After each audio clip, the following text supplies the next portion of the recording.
is that this policy is the best way for the LDP to win the election. MNCs have a disproportionate influence over government in Japan. Companies are desperate for workers because they are being outcompeted. They are crying out for an increase in the labour force, and this is simply the only way to appease them. But in addition to this is just a popular policy among citizens in Japan. Japanese people care deeply about nationalistic pride, and a failing economy is not one that they are proud of. 3 things in this speech. Firstly, 4 pieces of setup. Secondly, explaining why access to money will just win the LDP the election. And finally, on why this is generally popular with the public. Firstly, 4 pieces of setup. First is an explanation that the LDP is a centre-right party, but note the fact that they are part of a larger coalition of broadly centre parties in Japan. Second of all, what kind of policies are we propping? 1, an increase in the ability to get a visa, noting that getting a visa in the status quo is incredibly difficult, so that is a significant change. Things like allowing the affordable housing policy Japan has to extend to immigrants, but also doing things like increasing the amount of uni placements through partnerships. Second of all, where do we think these people are coming from? We think 1, neighbouring Asian economies that have a hugely skilled labour force, places like South Korea, but also places like the USA and Canada. Thirdly, what kind of skills do we think Japan is looking for? 1, health workers, given that they are in an ageing population crisis and they need to fill this gap, but also things like engineers that can help out with the car companies on which their economy is so reliant. The businesses need wealthy people, these are the people we support. Note the fact, panel, that Japan has already been increasing the degree to which they support migration in the last few years. All we are supporting is an increase and an expedition in that policy that already exists. Note that under Abe in 2015 and 2016, those policies were supported by broader Abenomics. We know that it was a big part of the LDP's plan to increase their economic responsiveness and increase their GDP at that point. 2 pieces of substantive. Let's start with why we think this actually increases our money to actually win elections. A few parts of this argument. Firstly, why is it necessary? Second of all, why is it the best way to appease these type of companies? And finally, do we think why getting on board is essential to the LDP winning the election? Firstly, why do we think it's necessary? First thing to claim here is that the corporate lobbying power that these companies have in Japan is just massive. Because panel, we're talking about companies like Hyundai and Nintendo and Sony and Mitsubishi and Panasonic. They are household names that are absolutely inherent to Japan's economy. Why do we think these companies have a disproportionate power in Japan than they do in places like Australia or the US or the UK? 1, the US consolidation of the Japanese industry is a relic of the US occupation of Japan means that the way that they consolidate the Japanese industry to fight off communism just means that they have a disproportionate amount of control when it comes to lobbying. Second of all though, these companies are just empirically big, which means no matter what jurisdiction they're operating in, they do have a lot of power. But thirdly, we know that the constitution that started during the Cold War just means that businesses are inherently connected into political parties. We know that in Japan specifically, there are specific political delegates that focus on literally specific companies. So it's like you are assigned to a company as a political delegate. That proves that uniquely these companies have political power, which means 1, their support is essential because being able to be electorally successful is just dependent on this money. Noting the fact that the lobbying laws around electoral politics in Japan are very, very weak. So it's extremely hard to lock these people out. But second of all, we know that the LDP is not the only conservative party in Japan. They are open to competition. These companies will simply give their money to someone else if they don't give it to the LDP. Why do we think this is the best way to appease them? 3 things. 1, there are just chronic labour shortages in Japan, and if Negative disagrees, they are literally lying. There is an ageing population in Japan that is making it incredibly difficult for these companies to compete. Second of all, COVID caused a huge amount of early retirement in Japan, and long COVID has meant that people have been suffered by health harms. But thirdly, internationally, panel, there has been labour shortages. That is also true in other places, but a lot of Japanese talent has flocked to the Western world, particularly Japan, because they are able, particularly the US, because they are able to pay them more. The impact of that is that businesses just are unable to operate properly under the status quo. They are screaming out for the government to assist them. They are offering super high wages because they are struggling to expand and struggling to compete. They cannot cope with the post-COVID demand that exists under the status quo. And this point explains to you why businesses' money, if it does not go to the LDP, will go to someone else that appeases them, will go to someone else who gives them the labours which they are desperately begging for. Finally, why do we think getting these companies on board is essential to the LDP winning the election? 3 things. 1, money. Think about how much money it costs to create successful political advertisements. They are the most important thing for the LDP to get elected. But second of all, being able to pay your staff is just essential, and this influx of money is crucial. Second of all, people in Japan are incredibly loyal to the companies by which they buy their products. That means that when companies propose a certain way or support a certain way, these individuals are likely to fall into that too. But thirdly, these companies have a huge amount of media lobbying power that is able to persuade people to vote for the LDP. corporate capture and why it looks bad, 3 things why that's not important. First of all, this is a continuation of an existing policy that, despite the fact it implicitly supports companies, is not an explicit company supporting policy. Second of all, we know the fact that always in Japan they engage in some form of corporate capture because that is just the way their political spectrum works. But thirdly, we know that people in Japan are incredibly loyal to their workplaces, which means that they likely would support this policy on a principle level anyway. The consequence of this is that even if this policy is unpopular amongst constituents, which I'm going to prove to you it's not, but even if it is, that argument is just not able to be defeated because it is the only way that they are going to be able to access the crucial amounts of money that they need to win this election. Companies care the most about filling skills shortages, and there is just no other mechanism to acquire those labourers than for this specific policy. So independent of the popularity of the policy, we must win on that account panel. Second of all, why do we think this will be generally popular within the Japanese public? And the first thing to note to here is that the Japanese spectrum in Japan is quite specific. So for example, the things that the right-wing party support are things like 1, military expansion, particularly for example allowing Japan to do things like a counter-strike. But second of all, things like nuclear energy, e.g. being able to release water from Fukushima. So that should know you that the Japanese spectrum is quite specific and it's highly nationalistic. So, why do we think the base of the LDP is conservative panel, but not anti-skilled immigrants? So any arguments they want to make about racism and how the LDP supporters are racist are going to be outweighed by these claims. Firstly, we think the type of immigrant that this policy would encourage to come to Japan are incredibly respectable. We're talking about wealthy people, we're talking about professionals, we're talking about white people from the Western world, not Eastern European people who are trying to take manual labour. We are talking about genuinely beneficial labourers that help the people who have the most amount of power. But second of all, we think that the average Japanese person cares deeply about economic nationalism. This comes in 2 parts. Firstly, they care about their elderly.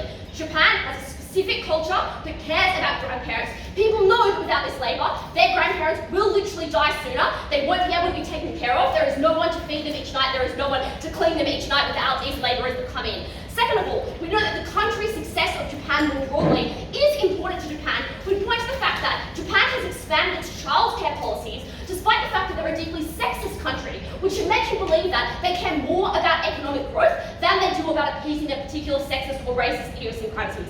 That means that on net we improve the economy because people do care about it. But also no panel, Japan cares about turning around the humiliation that it suffered in the past. It cares about fixing the narrative that they're an aged country that's decrepit. They care about the post-real estate crisis and rebuilding that economy. They feel embarrassed this is the best way to do it. We seek to revoke this. No, after the assassination of Abenomics has become an obsession in Japan. They care about literally this is a policy that is consistent with Abenomics. It is something that is just consistent with everything that's been done in the past. It's not a new policy, it's an expansion of an existing policy. Never been prouder to affirm.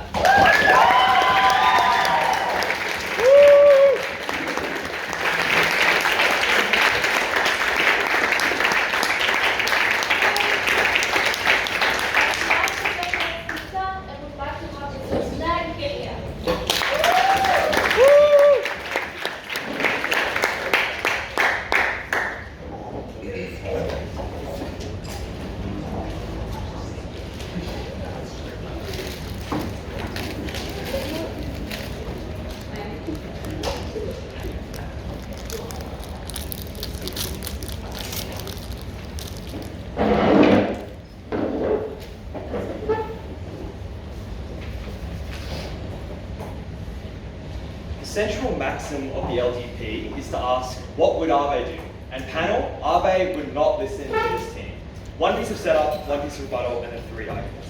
First thing I want to note in setup is what the likely alternative is for addressing some of the economic problems that this team claims there are. Because the answer is not to turn away from what Shinzo Abe himself set up, it's to continue those objectives and stand by them faithfully, as the LDP wants to do. It's things like pushing more natural childbirth within the country. It's stuff like pushing urbanization. So for instance, even the total population of Japan isn't growing, the productive urban centers are growing in a way that feeds economic growth. It's things like providing elderly assistance directly, rather than bringing European migrants who, as I will explain, are treated xenophobically to do it for you. And it's things like supporting automation, so there's less reliance on the sort of labour that this team would be likely to employ. So this isn't a trade-off between allowing Japan to fester and following this team. It's a trade-off between doing what Shinzo Abe himself has stood by, something the LDP wants to stand by, and going in a new direction which shakes the boat. The only piece of rebuttal I'm going to do before my substantive is undermine this team's claim that they're the side which wins over multinational corporations like Toyota and Hyundai, and that's necessary to win debate. 3 responses. Firstly, this argument is not true. Japan is historically low inflation, low wage growth, which is not an indication that labour is in short supply. It's in fact an indication that skilled labour is incredibly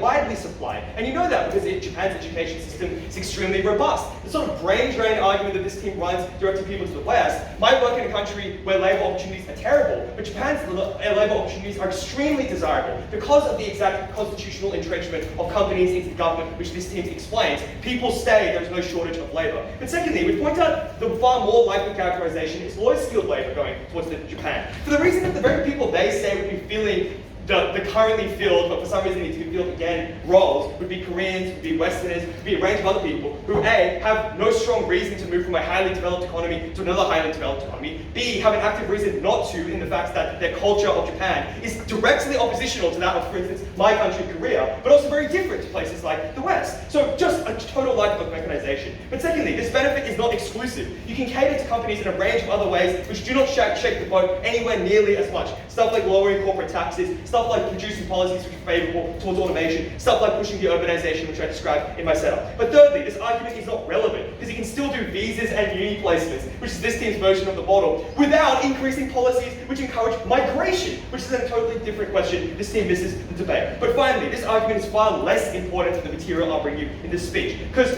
donations don't win elections, votes do, and we'll explain why votes are the thing which this team loses. First argument on politics. This is incredibly unpopular because Japan is extremely xenophobic. 6 reasons why. The first reason is that Japan is substantially homogenous, definitely compared to places like the West, meaning there is less exposure to diversity, there's less exposure to cross-cultural dialogue, it's much harder to justify things like high migration. Secondly, historic low levels of immigration mean there are few success stories of migration, few societal narratives which exist within Japanese politics to explain why migration is productive and necessary. Thirdly, a nationalistic education system leads Japanese people to believe that their country is best on its own, that their country dominated Asia until the intervention of the West. They do not need other people, it should be Japan first. Fourthly, there's a lack of opportunities at the moment within Japan. That's why, for instance, you have such harsh labour conditions because of the race at the bottom that exists, when so many people want jobs and so many people are qualified for them, but there aren't that many, which means any version of this team's case, which is bring more people in to do those jobs, is going to be extremely unpopular because Japan's kind of labour utilisation rate is already so high and people are already very competing for those jobs.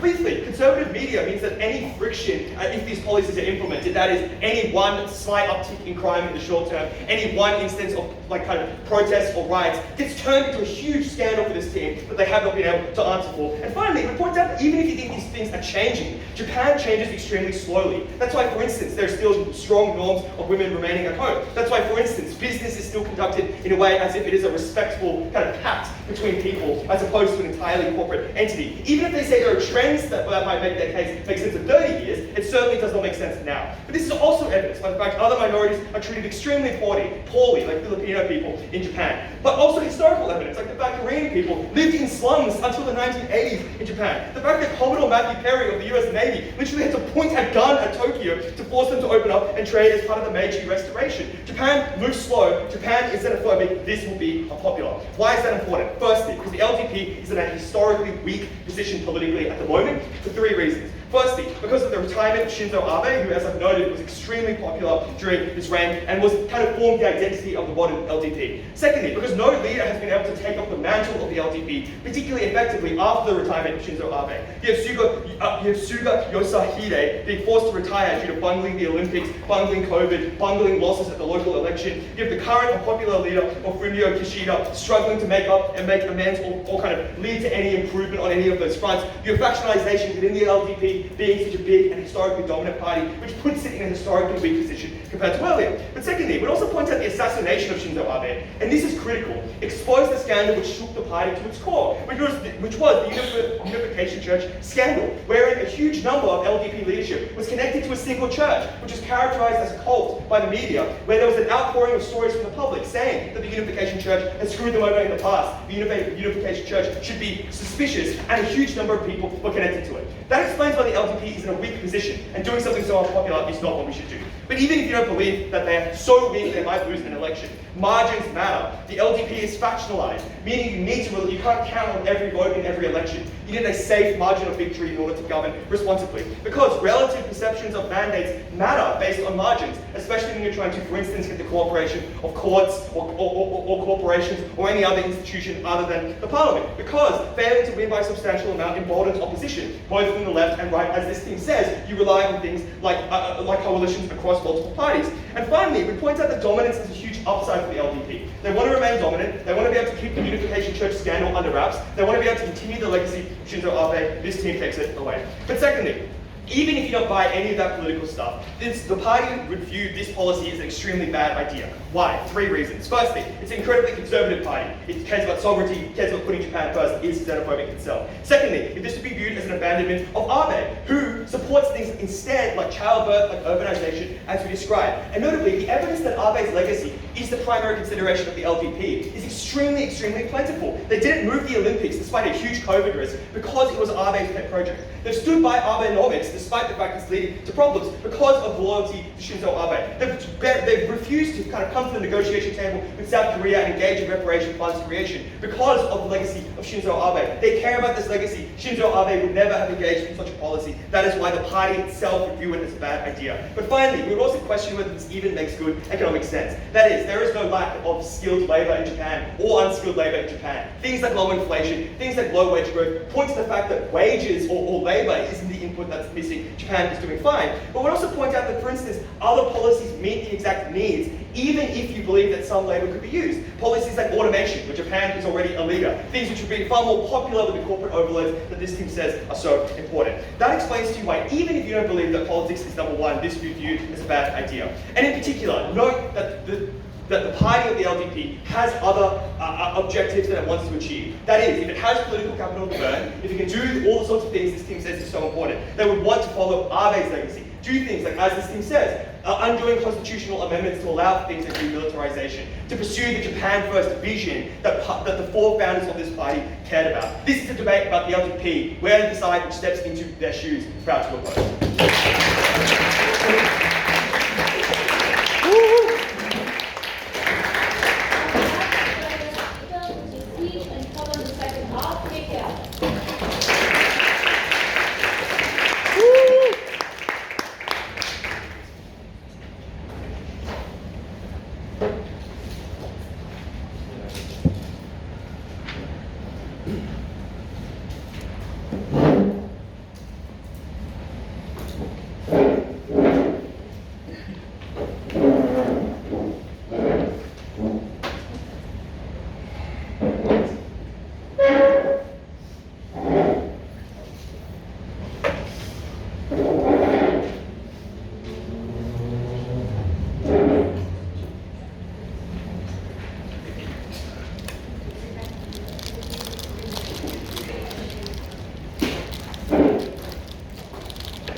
If this opposition team wanted to counterprop something in this debate, it would have been much nicer rather than to just throw different ideas at the wall, but step through each individual claim. Because some of them just sound deeply improbable to me. Like, how do you automate your healthcare service to address your aging population? Bewildering. Some of them just seem totally like synergistic with our set of policies. They want to do tax decreases. You're going to be able to persuade businesses that you have a cohesive, unified narrative by also supporting those policies under our side. Why are these exclusive? No explanation. What we say is essential in this debate is there are always going to be other coalition partners that are trying to cater to business incentives as well. And this is one of those key metrics that businesses really care about that this LDP needs to address as well. I think the first and quickest way we win this debate is an explanation about why companies are indispensable in this about to just simply have to be catered to by the LDP through this sort of policy. I think that opposition's responses are a little bit confusing here. The first is they see that there's a huge imperative to make sure that these companies are on side when they get up there and say that there's been a huge scandal at the church.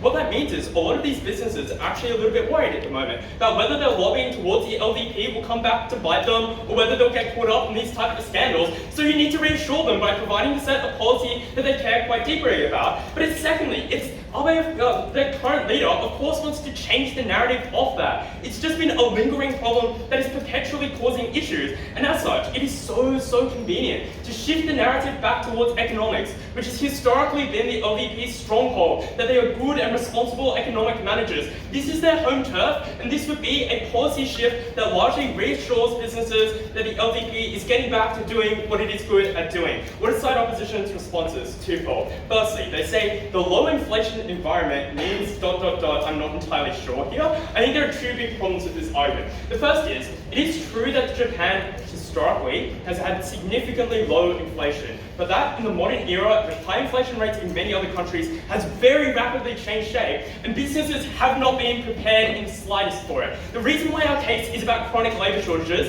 is precisely because of the low inflation environment side opposition describes. These businesses have been conducting operations in an environment of relative labour oversupply for a long time now, and all of a sudden there is strict labour shortages as large numbers of people have decided to retire early from COVID, have shifted to the US from higher wages because the US is experiencing incredibly tight labour shortages. All of this suggests that the LDP just needs to give serious incentives to make these people come back, needs to do the type of policy that we describe, of subsidising housing, providing faster citizenship pathways, of genuinely making visas easier to collect so more people are willing to sign up, or raising the quotas on this type of migrants. But it is secondly because, as they described, there's been a low inflation environment, and the Japanese central bank's response to that has been enormous sets of economic stimulus, like pouring trillions of dollars into the Japanese economy. And guess what effect that has had? These Japanese companies have rapidly been expanding as fast as possible, which has fueled the very labour shortage that we described. Like, our mechanisms and their case go hand in hand. They're like proving our case. I was kind of confused by this analysis. And as such, I think what that concretely proves to you is we've given the actual structural reasons why there's a chronic labour shortage in Japan, and as such why this policy, uniquely at this point in time, is explicitly essential. And the impacting of this is really simple. It's in two dimensions. The first is that these companies provide essential finances for the LDP. Genuinely, these companies just provide a tiny bit less money to some other coalition competitor instead. That is the expensive advertising campaigns across the nation that the LDP can no longer afford. But perhaps more concretely than that, is that these companies employ millions of workers, and their endorsement, a proud endorsement to get their workers to support the LDP, is often the tipping point of elections in very substantial and significant ways. Because Japan, uniquely, has the lowest or the greatest amount of worker loyalty out of any country in the world. Japanese workers transition to other workplaces less than in any other country because they have enormous promotion pathways, which means that those workers are uniquely tied to their workplaces. As such, when workplaces are more aligned with the LDP and more satisfied with their economic policy, they're more likely to give this endorsement to ensure that these workers genuinely follow suit and vote for the LDP. But second is, even if you don't believe that we've already won the debate of economic analysis explaining why we get companies in Zaibatsu on side, I think the public more broadly doesn't fall to them anywhere near as clearly as they make out. Because yes, there are many conservatives that are a little bit xenophobic because of homogeneity in Japan at the moment, but that does not mean that they are explicitly, vehemently opposed to this policy in the way that side opposition describes. I'm sorry, but they just see South Korean doctors helping their grandmother all the time. They just see US engineering staff working alongside them through partnerships every single day. I just don't think this is the type of population that is exposed to the type of immigrants that they describe that is now likely to be violently opposed to this type of policy. I mean, there's three reasons for this. The first, and in direct response to their analysis on why China is uniquely xenophobic, I think there are two reasons why their analysis is a bit untrue. Firstly, it is, they say, there are very few successful sets of immigrants. The vast majority of them end up in slums. There are not many success stories. Actually, the opposite is true. Because Japan has had historically very low sets of immigration, the types of individuals that have decided to travel to Japan overwhelmingly have been some of the most wealthy individuals that feel like they had some of the greatest chances of success. These are the individuals that arrived in Japan through Western partnerships of Japanese universities. These are individuals that transferred from South Korea to Japan for the prospects of those higher wages that had a relatively high degree of skills to break into that market. We think these are the types of people who actually do provide success stories, not the inverse the side opposition describes. The second argument is on education.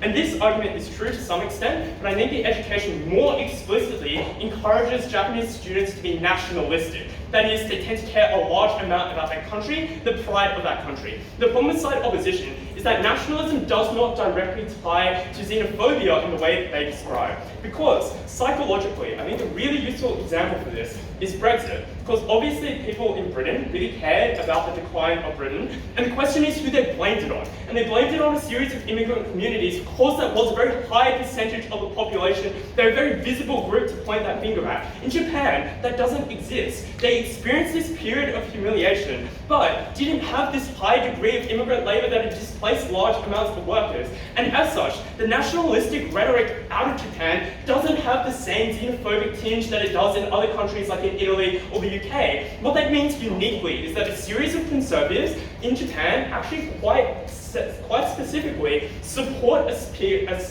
policy of increasing immigration, but are actually still quite conservative and quite nationalistic on the ground. Notice for the reasons that Bella already explained to you, that when you have faced this type of humiliation, when your country has been labelled a declining country with severe ageing population, yes, of course they support fertility increases, but those policies have been almost entirely ineffectual. They've done almost nothing. Japan still has one of the lowest fertility rates in the world. What actually reached to the hearts of the people on the ground was an explanation of our economy is recovering. That genuinely, that our workforce participation as women have poured into the workforce, as we've gotten more skilled immigrants, has recovered, that our growth in particular has turned around. And what that means is to the type of the republic that side opposition describes, I think they care much more about our economic benefits than about the xenophobia that they describe. Last, even if you didn't believe all of that, I just think that the vast majority of the types of extra immigrants that we get under our side are not some of the most offensive individuals that people are going to be the most aggrieved about, even if they are particularly xenophobic.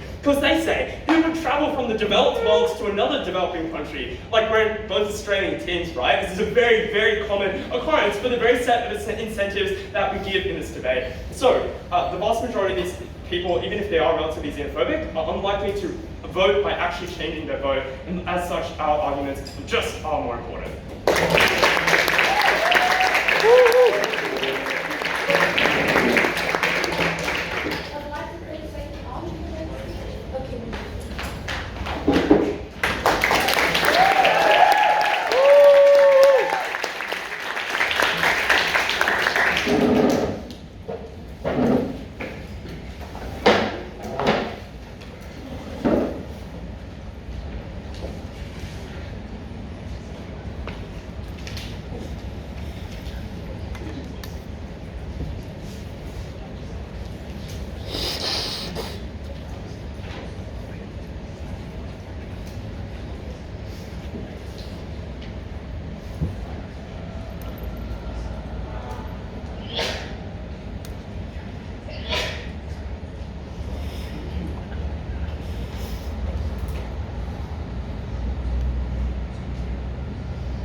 This negative team is fighting uphill because their policy flies in the face of racism, nationalism, and xenophobia that is the status quo in Japan, that is the revealed preference of the LDP, of Japanese citizens, of one of the most racially homogenous countries in the rich world. They are pushing against that, and they need to do far better than they have done so far.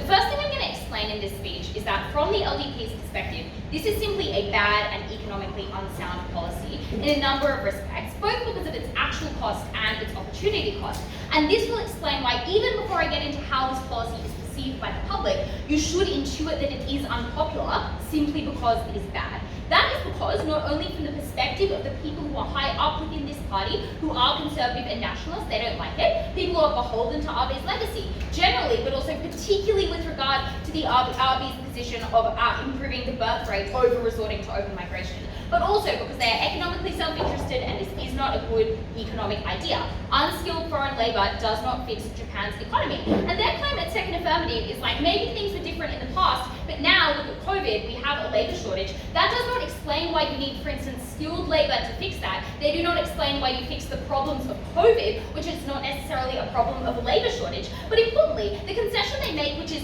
inflation was low historically, concedes that migration was not part of Abenomics before, and that indicates that their claim about what the precedent is very unlikely to be true. But importantly, our claim, which they misunderstand, right, is that low inflation concedes that labour is not in demand because otherwise you would have bid up the price. And a lot of their analysis suggests that the economic harms they point to would not be remedied by open migration. For instance, they say that there's strong workplace loyalty that indicates people are not leaving their workplaces. The things that you are changing are not getting in more skilled labour. We think often you're dealing in highly automated industries where you do not need to get that kind of migration to remedy their problems. We point out various alternative pathways to strengthening the LDP, which this affirmative team necessarily foregoes because their policy is extremely expensive. They need to do resettlement programs. They need to deal with citizens who are very angry. They need to provide more housing for people. They need to deal with language programs and welfare, etc. We would instead spend all that money and political capital on things like childcare benefits, which encourage people to have more children, things like automation to help the elderly. And they just assert, well, we've done those things already and they haven't worked.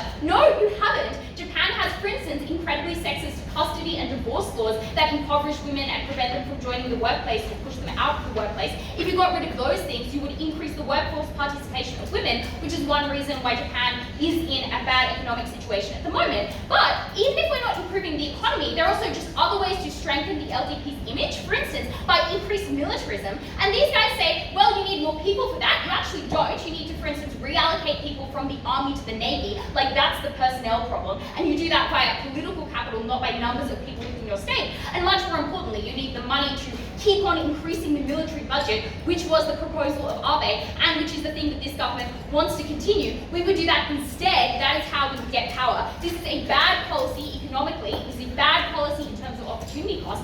And this team's benefits basically stop at university placements and visas.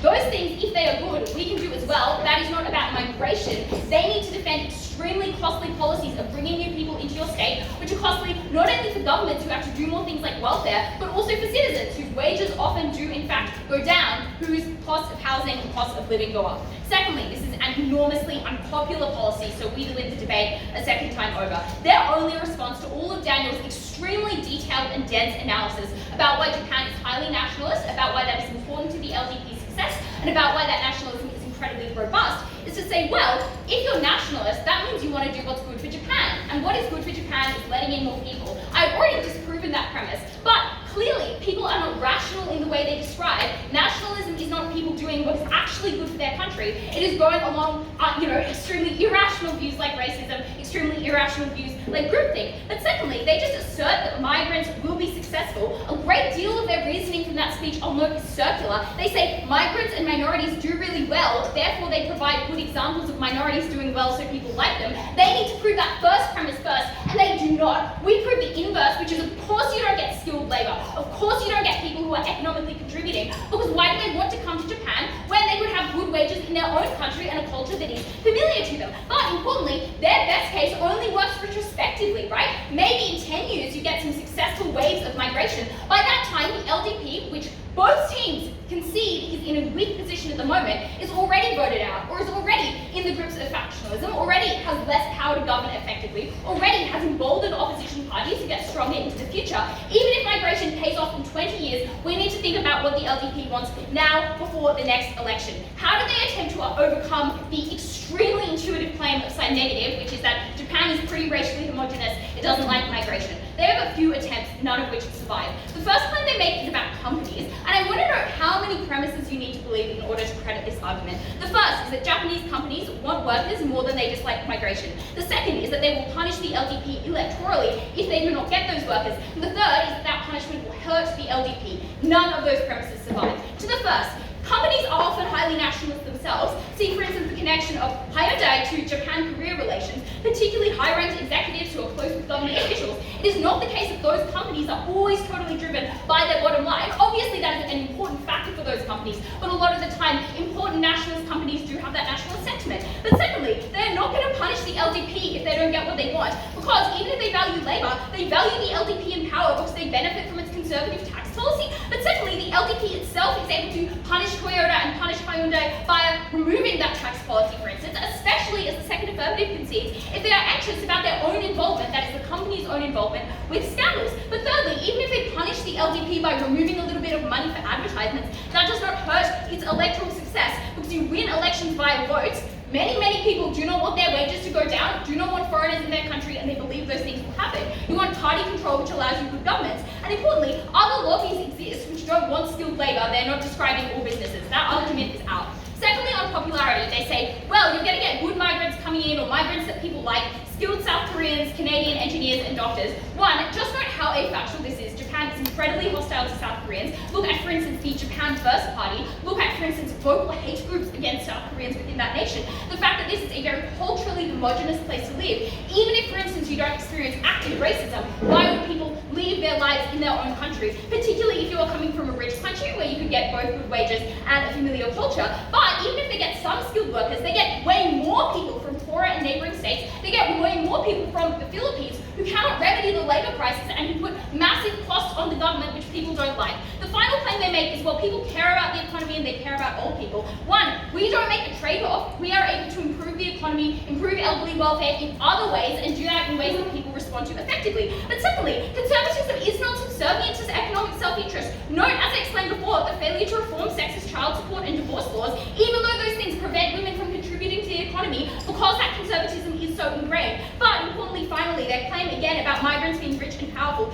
is simply afactual. Migrants face enormous discrimination in Japan, particularly if you're considering waves of migration over the past 50 years. It is terrible for those individuals because there is such strong nationalism, there is such strong conservatism.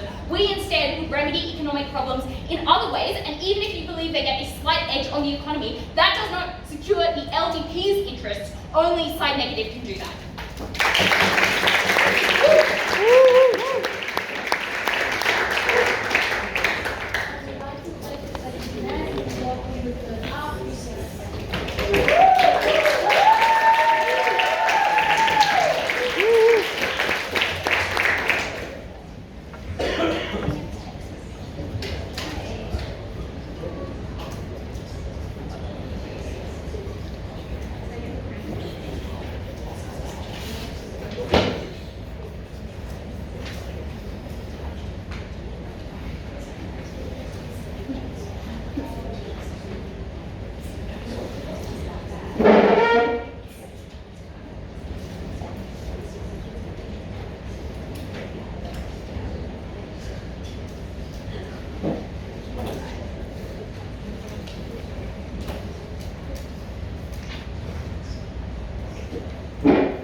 This team's effort to win this debate relies on a series of afactual claims that are lies. I implore you, panel, for the sake of the integrity of this activity, you cannot give this debate to a team that is so incorrect. 2 questions. Getting MNCs on side. Secondly, is this policy popular? Firstly, on getting MNCs on side, their first claim is that there is no labour shortage in Japan. Guys, we have to do something about lying and debating. Firstly, ordinary intelligence photo knowledge. But secondly, the mechanism we give you why there is a labour shortage is incredibly intuitive, and you should just believe it. That is, there is an aging population in Japan. As people retire, they leave the workforce. That means the size of the economy is disproportionately large relative to the size of the labour pool, which means that there are fewer people who take on the jobs required to support the economy that facilitates all those people. That is not a complicated premise. It's one that relies on first principles, and it's one that you should accept. Thirdly, we explained to you that not only due to the aging population that already exists, but this has been compounded by COVID. Because when people saw that COVID happened, they lent on their retirement savings. They chose not to work during a period which was already unpleasant for them, which meant that people retired early. And I would note this is important and impacting here, because the set of people that retired due to COVID were the most skilled people at the peak of their professions who were most integral to these companies, which suggests to you that yes, there is a high skilled labour shortage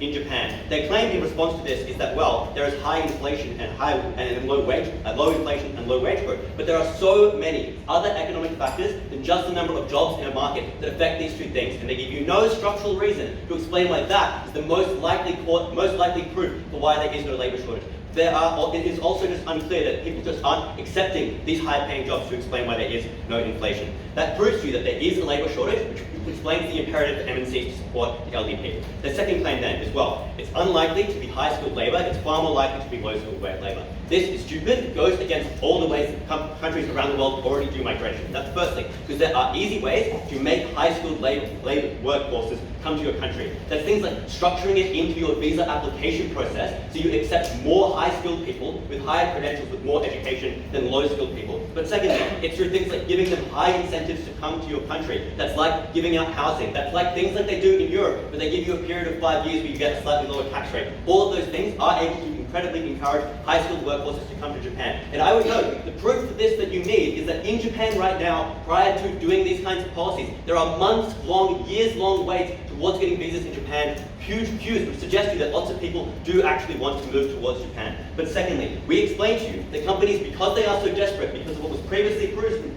are willing to offer insanely high paychecks to get high-skilled people, which gives high-skilled laborers from other economies the imperative to come towards Japan. Because that is an economy where these corporations are desperate, where they are willing to give out higher paychecks than they would get in other countries, and that is the incentive that draws them towards Japan, bringing high-skilled labor forces to the country. Third claim they make then as well. There are other things we can do, like support automation, like support tax breaks. The first issue with this is lots of it just doesn't fix the high-skilled labor shortage. You can automate building the car, but you cannot automate designing that car. That's why Hyundai and Mitsubishi want high-skilled laborers and not just a higher birth rate. But secondly, we can do all of these things as well in addition. It just improves the extent to which companies are willing to go on our side. But thirdly, many of their mechanisms are just far too slow. Their example, as a counter-example, is fertility. That takes 25 fucking years for them to enter the workforce properly, and then for them to actually become a high-skilled laborer takes another 50 years. Increasing the workforce does nothing. But even if it did, birth rate is 1.2 in Japan, far below the replacement rate, which even if you massively increase the fucking aphrodisiacs in the water supply, you're not going to sufficiently increase it. Now, let's address the set of rebuttal that Sophie explains in response to this. Her first claim is companies are racist too. First problem, we explained such a high substantial imperative, I just think it should overcome this. I would also note that people who are highly educated, who work at the peak of these companies, are less likely to be racist than the average Japanese citizen. But secondly, because they are competing internationally, there is just a high demand and respect for other countries and other countries' workforces and corporations so they can gain a competitive edge as well. Her second piece of rebuttal is, well, companies will stay with the LDP because they support their tax policy. This claim misunderstands the political landscape of Japan because the LDP is not the only conservative party. It is one of many, which means that there are alternative parties that these companies could support. And supporting these other parties instead of the LDP is killer for this party because they are their key competition, which means they have more money, they dominate more of the media cycle, and they become more successful at the expense of the voter base which otherwise would have gone towards the LDP. Her third piece of rebuttal there as well. Money doesn't win elections, votes do. The issue with this is money often wins votes. That's why in almost every political landscape around the world, you party which received more funding is the same party that won that election. It's because of the mechanisms we gave them at balloting no direct response. At number one, you can fund advertising, you can fund staffers to do campaigning on the ground, increasing your presence, increasing the incentive for voters to know about you. Secondly, companies which do this, we would get on side, have huge lobbying power over media corporations, so in addition to having more advertising, you're also able to dominate the media cycle itself and get more in the news. Thirdly, because workers who work at these corporations, because of the workplace culture that exists in Japan, are loyal towards their workplace, which means they're likely to side with the same political party that their workplace endorses. What does this argument do? Firstly, it substantially raises the bar for side negative, because they need to explain to us why you would massively sacrifice a pool of funding, and not only lose that pool of funding, but give it to a different political party, which is competing for the same pool of voters as you are, and give them that advantage. And secondly, therefore constructs an entirely independent win strategy for our team, because even if you believe this policy is unpopular, it allows us to have that unpopular policy and still win elections more, because we get our popular policies in the news. We are able to construct narratives around what this election is actually about and dissuade from policies that are unpopular.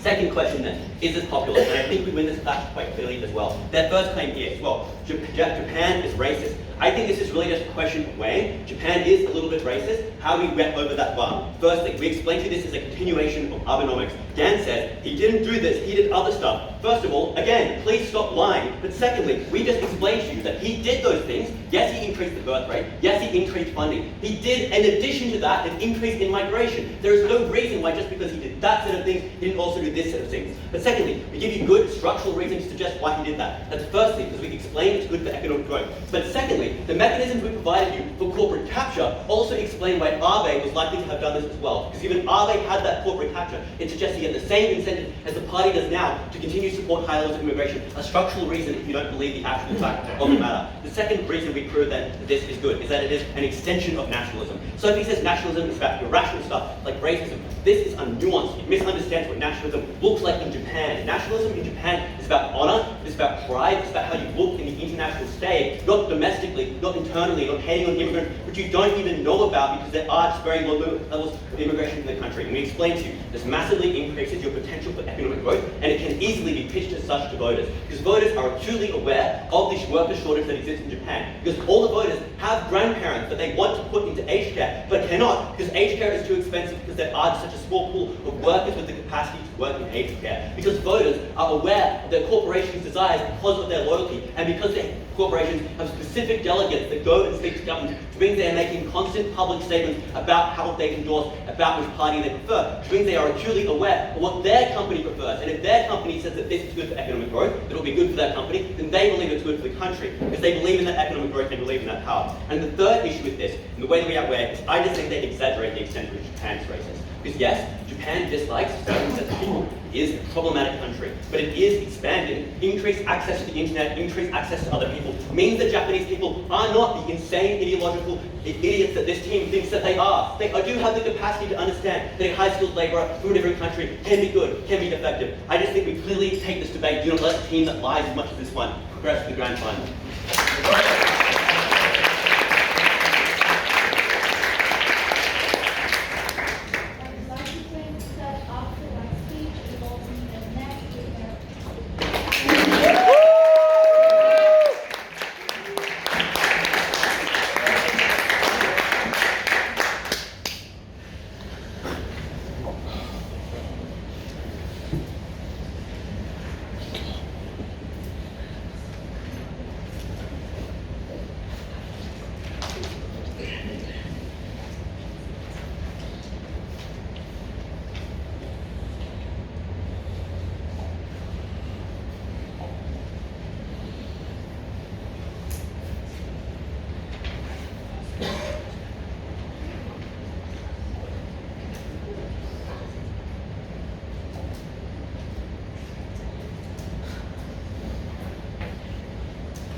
Shinzo Abe did not just lead the LDP, he built the LDP. He revived it after its first ever loss, after 50 years in power in 2008, and he brought it back into power. He set its vision. He was the LDP, And that is why at any point in time, at any juncture, whenever the LDP wonders what it should do, the question it always asks is what would Abe do? And what he would not do is the policy of this affirmative team. I'm going to win this debate in 3 ways. Firstly, I'll prove that it's clearly contrary to the interests of the party, which is clearly the most important question of the debate, because what the actor wants should determine what the actor does. Secondly, I'll explain that since there is no labour shortage, this policy by this team's own metric would not make sense because it would not appease voters, it would not appease companies. And finally, I'll explain why even if none of that is true, the harms outweigh the benefits. So, why is this very clearly against the interests of the LDP? First premise here is to just explain that Abe's legacy is clearly the most important thing in the eyes of the LDP. It's very easy to do it. You can just look to things that the average person does know about Japan. For example, the fact that despite being extremely unpopular, Suga Yoshihide felt the need to go ahead with the Tokyo Olympics, felt the need to allow millions of people into the country to visit the game, to increase the risk of COVID spreading, explicitly because it was a pet project of Shinzo Abe, and he could not think of possibly abandoning it. The fact that, for example, the Bank of Japan still engages in a policy of yield control in an environment that is no longer appropriate for it, because that was a key plank of Abenomics. The fact that, for example, the current Prime Minister of Japan, Fumio Kishida, feels unable to agree with Yoon Suk-yeol about reparations for forced labor because it is not what Abe would do. At every point in time, even when it was in the interest of the party, they prioritized what Abe would do or every single time over any other consideration. Which is why, if you believe that Abe would not support this policy, you ought to believe that neither should the LDP now. Why is it clear that Abenomics would be opposed to this particular idea? This team does heavy lifting here when Eugene concedes at second affirmative that, for example, traditionally Japan has had a low labour oversupply and low inflation, and that the problem they identify is in fact very recent. Because that explains to you that a piece of economic policy that has existed for well over a decade obviously would be designed around the conditions at the time it was incepted and not the time that is now, which is to say Abenomics was designed to include things like stimulus, was designed around an excess of labour, which explicitly this team concedes. But secondly, we point out that the features of the Japanese labour market that the average reasonable person would know, things like long hours, things like the need to be seen to be working even when there's nothing to do, things like the lack of promotions, things like the poor working conditions, indicate a country that has too much labour, not too little. Because if there was too little, those workers would be able to bargain for better conditions. Those workers would be able to bargain for better pay. Those workers would be getting quickly promoted. Clearly, all of this indicates a country in which there was an excess of labour. And what this means is that, at best for this team, maybe you believe them when they say that at the moment there is a shortage of labour. You ought not believe that it's historically true, literally because they conceded. You therefore ought to believe that Abenomics does not say migration is good. You would not support migration at a time when you get too much labour and not too little. And obviously this must prove that this team contradicts the key interests of the actor. If you're doing what Abe would do, you ought not do this. But secondly, even if you don't believe that is the most important question in the debate, I will now address whether a shortage actually exists. Because if you believe that a shortage does not exist right now, it undermines their claims as to why companies would want migration, it undermines their claims as to why voters would get on board with migration, and it explains why this policy would be a loser with every single person involved. The reasons we tell you down the bench. Xenophobia, the fact that obviously they would be opposed to this. What do we explain as to why there is not? What reasons do they give you to believe that a shortage currently exists? Firstly, they say there is an aging population. That is true, but we point out this is not new. Japan's population has been aging for a very long time. Why does that create a recent problem that they concede did not exist 5 years ago, did not exist 10 years ago? They can't explain that. Secondly, we say that the aging population as a problem has already been addressed by things like increasing automation, by things like higher levels of education that increase per worker productivity, so you can do more with fewer workers, by things like urbanization that means you can have more people coming into the cities and doing the jobs that are needed, even as rural populations decline, because you don't need those rural populations. But thirdly, we point out that Abe has already addressed the issue of aging populations with other policies. Things like getting people to have more kids, things like better childcare laws, things like attempting to shift norms around things like that, which explain exactly why, and they concede that these policies do exist. It's very likely that the issue of the aging population would not suddenly kick in now and cause a problem. If anything, birth rate just ticks up over time, which suggests that it's unclear why there would be a labour shortage now. The second reason is just to say that COVID has caused a large number of premature retirements. This does not make sense for several reasons. Firstly, it's counterintuitive. COVID made people poorer, not richer. It means it's more likely to delay retirement rather than move forward. Secondly, we point out this is a one-time hit and doesn't explain the need for a structural realignment in the way that the country operates, i.e. some people retiring now would obviously be replaced by new people who, for example, enter the workforce, and over time the economy would be able to adjust. But thirdly, we point out that Japan is famous for very late retirements. It's very unlikely people retire because the culture is around working as long as you possibly can. Working is seen as culturally valuable, is seen as a way that you contribute, so it seems unlikely people would just decide to up and leave. Fourthly, explicitly for the reason that benefits tend to be tied to employment, and so, for example, things like pensions cannot just have you leave at a random time. You need to work out for a sufficient amount of time to get those things. No explanation as to why it would be possible for workers to leave prematurely before they would normally retire, which is what you must believe this team's claim that suddenly there are less workers than there were before to be true. It can't just be regular forms of retirement that would otherwise occur, which means, and lastly, even if you believe none of that, we just explained they wouldn't get skilled labor on their side from their policy. Why is that true? One, we explained to you huge amounts of xenophobia that mean it's an unattractive location to move to. Secondly, even if you don't believe that, there are at least very substantial cultural differences from the other countries that they want to claim migrants come from, like the US, like Canada, like Australia. Obviously, it'd be a very large shift. We point out that Japan traditionally has had substantially lower wages than other places, so it doesn't make sense they'd be able to attract skilled candidates from those particular countries.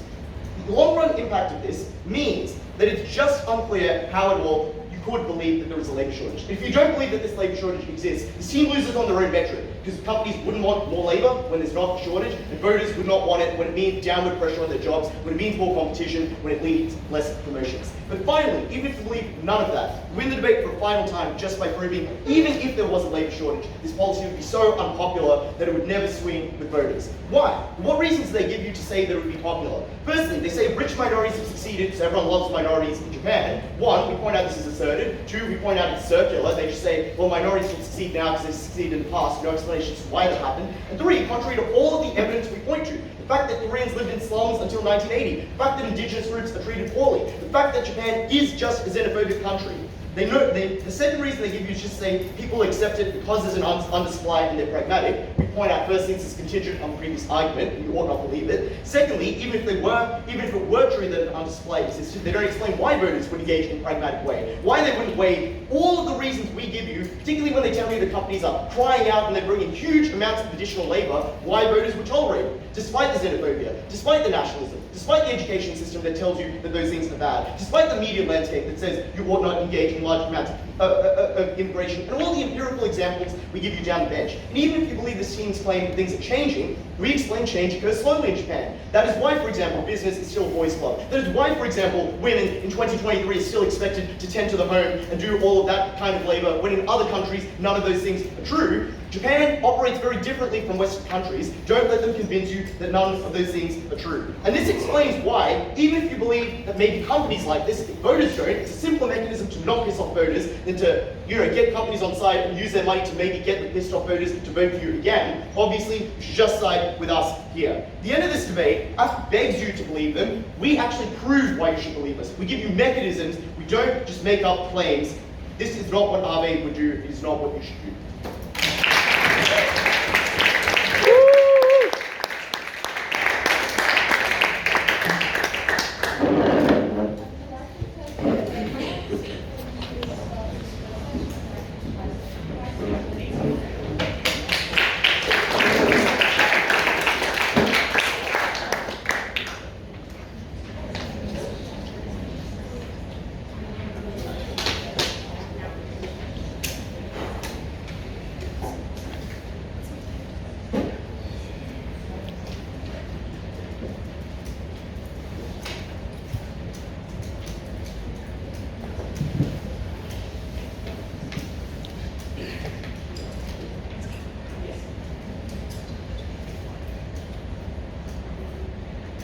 First on legacy, second on legitimacy.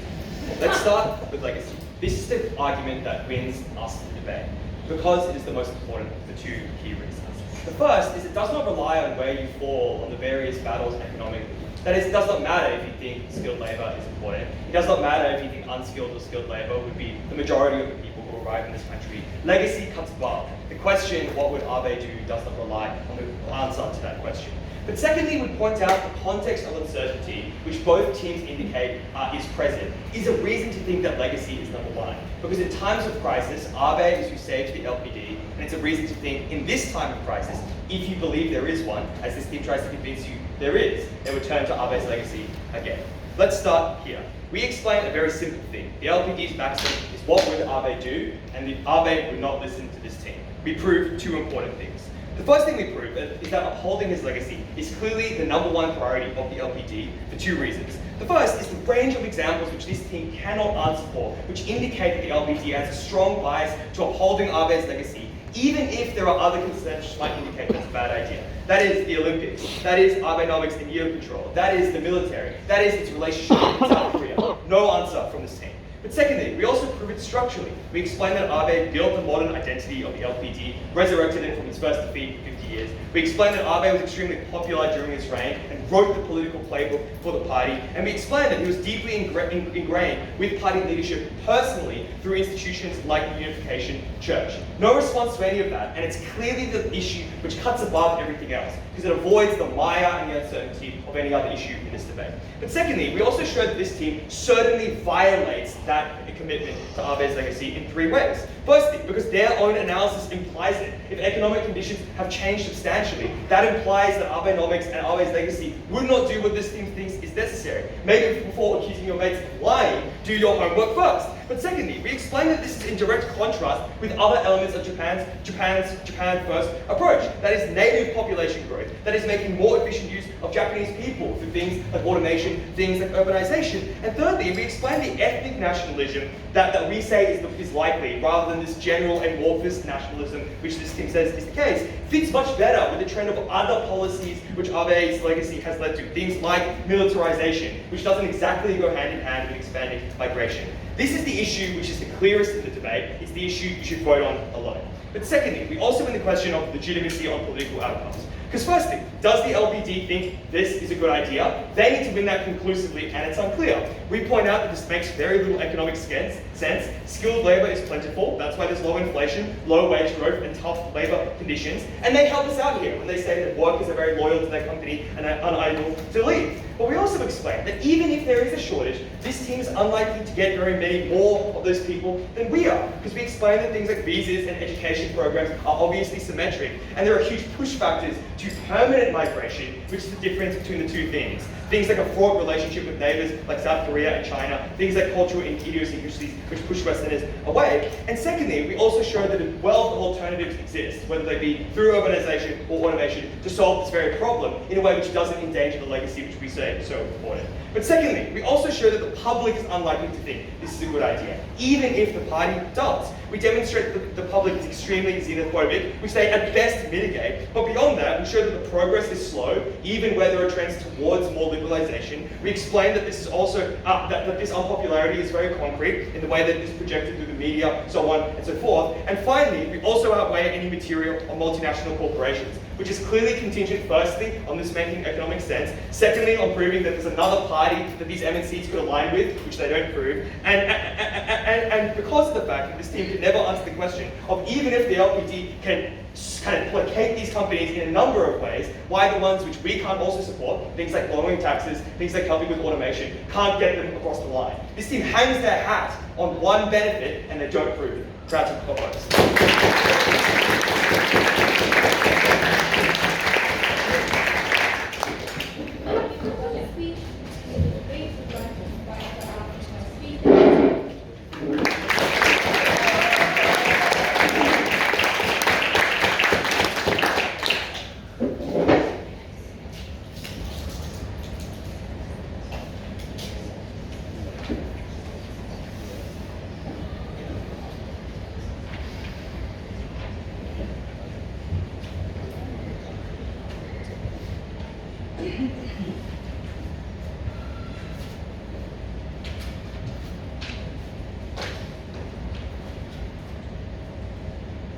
Abe is rolling in his grave right now because you know what he actually cared about? He cared about a strong Japan, he cared about a thriving Japan, he cared about an economically prosperous Japan. He cared about economic growth, he cared about corporate capture. We are able to bring you both of those things through a policy that is just neatly aligned with what he did in 2015 and 16. What is the impact of people coming? Who comes and why do they come? What is the impact of them coming? Because even if you believe that the popularity of this policy is a wash, you must believe the most important thing in this debate is the impact on the economy and the ability to appease MNCs. Because these two things are the most directly connected and vital to the success of the LDP. And I think it is indicative that Daniel only gets to that at 3 minutes and 50 of his reply. They just cannot win this issue because their whole case is based around fulfilling the principles of Abenomics. Maybe Abe moderately increased immigration because he was worried about the aging population. Maybe he opposed increased migration for economic conditions at the time. But the truth is that he did moderately increase migration. Obviously, not to the extent that we are supporting, but it is consistent principally with what he did. And the reason why he did both migration and fertility is because of the long wait time on fertility, as we'll tell you at Charlie. So it is just mechanistically true that he did in fact do both. And this is just an extension of that stance, particularly given that Japan is facing new struggles now than they ever did, like a skills shortage and like inflation. And what would Abe do? He would care about a healthy Japan, and he'd care about the Japan being quote unquote in the green. We tell you that the West is an important stakeholder for the LDP to appease. The most important stakeholder in this debate is MNCs. Because for all Negative wants to talk about lowering corporate tax rates and subsidising companies, it does not matter because the MNCs have a revealed preference for labour. That is obviously what they want, as they say that they are desperate for it. And in turn, they are able to do things like increase their level of wages to encourage people to come. They are able to do things like increase the economy, which in turn directly benefits the LDP. They are able to do things like get their workers to vote for the LDP at the point where they appease them. Obviously, the other option is that they give their funding to a different Conservative party. We don't need a mechanism to tell you that it's another Conservative party. It's a fucking democracy. There's obviously another Conservative party, and that is where that money goes to otherwise. Why do they come? 3 reasons we tell you down the bench. The government gives them incentives. People always want to move countries. It is not true that there's no incentive. Second of all, companies offer them proportionally far higher wages. Finally, Japan is just a very desirable place to live. Obviously, there is racism. That is not a reason why people do not want to go live in it at all. Finally, who comes? Because this whole negatives team's case has been so deeply uncharitable to the demographic of people that we're able to claim on our side. Because even if we get some low-skilled workers, who cares? They can work in the aged care facilities that are crying out for extra individuals to do things like tend to elder people in their bed, to do things like feed them and clothe them and make their families feel like they are supported in the dying minutes of their life. That is just an empirical truth of the status quo. And we are the only team that is ever able to feel that massive burden and gap that the LDP is constantly being shunned about because they are not doing anything to fix the problem. But we also tell you continually down the bench that there are so clearly incentives for high school workers who want to come. It is so clearly the preference of so many MNCs to be able to get those high skilled engineers. I implore you to look at the first 60 seconds of my 1A, where I specifically tell you that that is what they are after, and that is who's going to come. This negative team loses this debate because they never contend with our material about MNCs. They never explain why MNC is not the most important stakeholder in the debate, as we have been pushing down the bench this entire time. So proud for you as you want to win.